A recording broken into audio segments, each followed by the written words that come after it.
Good question. Okay, so here's a question. Which bioness are you considering using? I'm not even sure. I don't know enough about it. I Okay, think it's just eliminate the foot drop. Hey everyone, my name is Dr. Nick Halsey with Motus Nova. I'm a licensed neurophysical therapist and neuroscientist helping brain injury survivors understand how to make functional gains after their injury. I hope this video helps you in your recovery. hey Elijah, how are you? Good. Can you see me? I can see you. I can see and I can hear you loud and clear. Very good.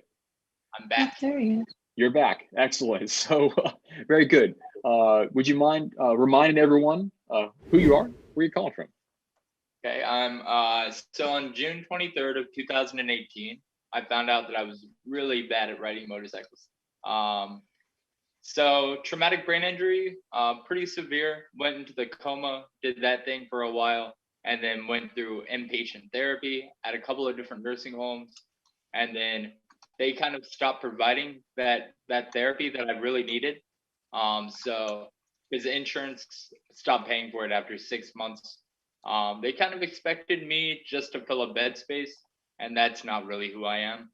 So I found Oshner, and Oshner really, for some reason, even though I was in an inpatient facility that offered rehabilitation, I was still able to get outpatient therapy over at Oshner.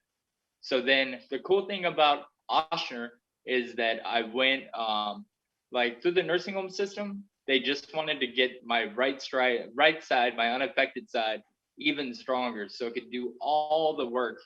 And I was non-weight bearing on my left side for a long time. And then finally, over at Oshner, they were like, "No, what we need to do is get your left side as strong as your right side." And it just blew my mind. I'm like, finally, somebody who gets it. I want to work out all the time. I feel like I can get back to where I was, and I'm not going to let anybody stop me. It's going to happen. And here I am. I started using the Motus hand a couple of weeks ago, and I really like that. Excellent. What a wonderful backstory, and thank you so much again for reminding me and for letting everyone else know here. I mean, I think it's always good to share experiences. It's can be very, very helpful.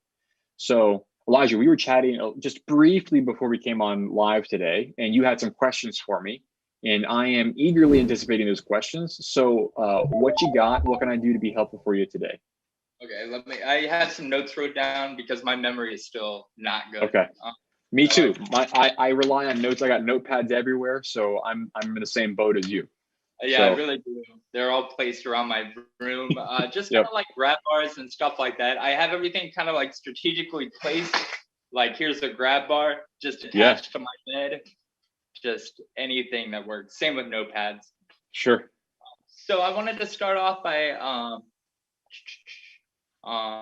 so I did the reevaluation today at therapy for Okay. OT, and I Okay. was kind of tight because I was doing a lot of work beforehand, and I think that I just made myself tighter. They Okay. said that they finally had the Bioness rep in, and they were taught how to use the Bioness. And so my my PT was saying how she wants to start using that on me, probably in the next couple of sessions. But I have a history of seizures. Now, Okay. is that something I have to worry about? Hey, if you're finding this video helpful, please hit like and subscribe to help other brain injury survivors learn how Motus Nova is changing neuro rehab. Like if Okay. I was Which advice by Myomo or something like this, like by Bioness, is it going to trigger something? Should I avoid it? good question. Okay. So here's a question. Which bioness are you considering using? I'm not even sure. I don't know enough about it. Okay. I think it's just to eliminate the foot drop. Okay. Yeah. So when you look at the complications associated with NMES devices or FES devices, FES being functional electrical stimulation, that's the acronym, FES, or NMES, neuromuscular electrical stimulation devices. Very, very similar systems. They rely on exogenous electrical stimulation delivered through electrode pads to the surface of your skin in most cases. And those things are generally conditioned on one of two things. Either it's a therapist saying, I want you to work on contracting this muscle, which is what NMES is, right? They do this for strength training for individuals with spinal cord injuries, or FES systems, which is more along the lines of what a BioNest is. And so this is designed to help improve functional tasks, such as walking, foot drop, these sorts of things. So the reason I asked about which one is proximity matters specifically. So lower extremity, very little evidence, if any evidence, any real, let's say objective evidence, that it's going to be associated with seizures. Okay, that's not to say it's a zero probability, right? I'd say generally, if your physicians and providers are not concerned, if there's no direct contraindication, I would tend to believe them. But if you look at the evidence, if you look at the scientific evidence, there's very little sort of suggestion that a lower extremity FES orthosis, which is what this is, would be contributing to additional sort of seizure activity. So that would be the kind of baseline. I think as you start to get progressively closer to the site at which you have problems, that tends to increase the probability. Now, we're still talking about very, very low levels of current, right?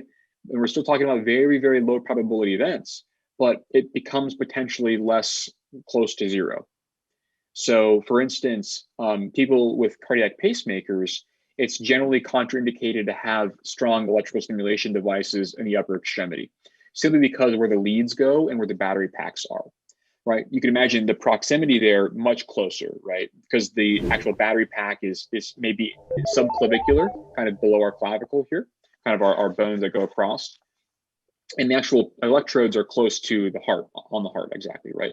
And so that proximity could potentially be problematic, and they generally have contraindications for that. Now, there's a lot between your upper extremity and your cortical structures, where the actual seizure events are generally occurring, those ectopic loci. It's a fancy word for saying adverse sort of electrical activity. So it's unlikely to cause problems, but generally speaking, I don't want to sort of say it's a definitive. So that would be the general statement. I think the lower extremity, you're probably fine. I mean, even with that, like, because when I was in the nursing homes in the beginning, they were using E-Stim on me on a daily basis. Yep. And during that time, I mean, I didn't see any direct correlation. Like, it wasn't like they put the tags on me and immediately that happened. Yeah.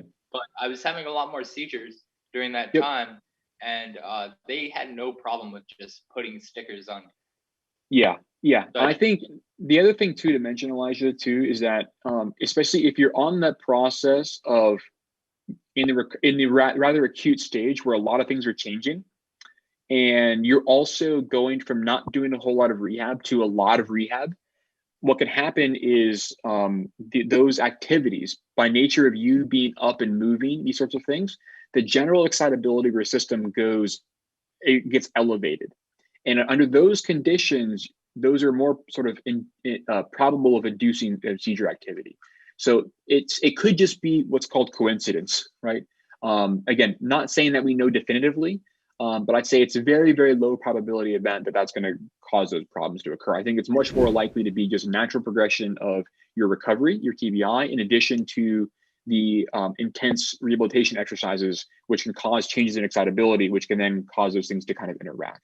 I say that's much more likely to be contributing to that. Okay.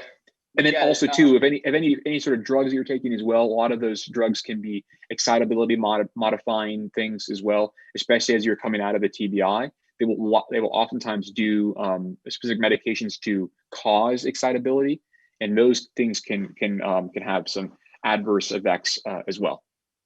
Thanks for watching this video. If you have questions or would like to speak with me about how you can make functional gains from home, call or text me at 404-939-3476 or visit motusnova.com/contact.